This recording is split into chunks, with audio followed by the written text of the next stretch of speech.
લક્ષ્ય ન્યૂઝ, એક નજર, એક લક્ષ્ય.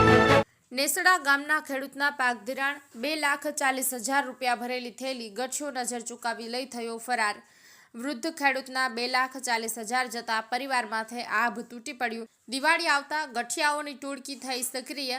ભાભર તાલુકાના નેસડા ગામના ખેડૂત મફાભાઈ લવજીભાઈ પ્રજાપતિ, જેઓ આજરોજ સવારે 11 કલાકે ભાભર ખાતે આવેલી state bank of India Bhabhar શાખામાં પાક ધિરાણના પૈસા ઉપાડવા માટે આવ્યા, જેમાં 2,90,000 પાક ધિરાણ ઉપાડી 50,000 રૂપિયા સંબંધીને આપવા માટે પોતાના દીકરાને આપ્યા અને બાકીના 2,40,000 રૂપિયા લઈને ખેડૂત મફાભાઈ પ્રજાપતિ વાવ રોડ પર આવેલા તેમના સંબંધીની દુકાને ગયા. ત્યાં બેસીને ચા પાણી પીતા તે દરમિયાન નજરઅંદાજ ચૂકવીને પૈસા ભરેલ થેલી બાજુમાં મૂકી હતી અને ત્યાં બેઠા હતા ત્યારે ગઠિયો નજર ચૂકવીને થેલી લઈને ફરાર થઈ ગયો. ત્યારે બાદમાં આજુબાજુમાં દેખાતા પૈસા ભરેલી થેલી ન જણાતા આજુબાજુમાં તપાસ કરતા થેલી મળી નહીં, જેથી જે બાબતની ભાભર પોલીસ મથકે અરજી આપેલી છે અને ભાભર પોલીસ દ્વારા અરજીના આધારે તપાસ હાથ ધરવામાં આવી છે.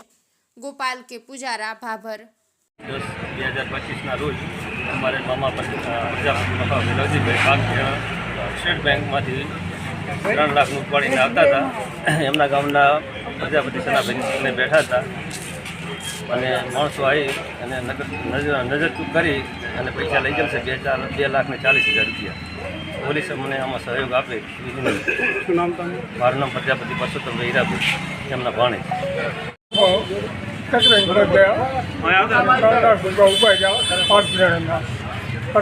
ઉપાડી અને અમે અમારા ગામના સનવ પડી એની દુકાને આવી અને ચા પાણી કરવા બેઠા અને સાઈડમાં થોડી પેલી મીડી હતી અને ચા પણ નવી ચૂકવી અને પેલી ખરાબ લઈ ચા ટકાવ્યા. આજે તારીખ 10/10/2025 નેસડા ગામનો બનાવ છે, જ્યારે SBI બેંકમાંથી 3 લાખનું ધિરાણ ઉપાડીને અમારા ગામના પ્રજાપતિ મફાભાઈ લવજીભાઈ આવતા હતા.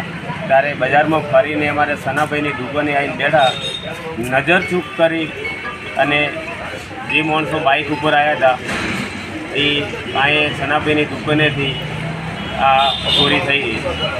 એટલે 2,40,000 છે. તો જરા પોલીસને ધ્યાન દોરી અને આમાં સહયોગ આપે એવી મારી વિનંતી.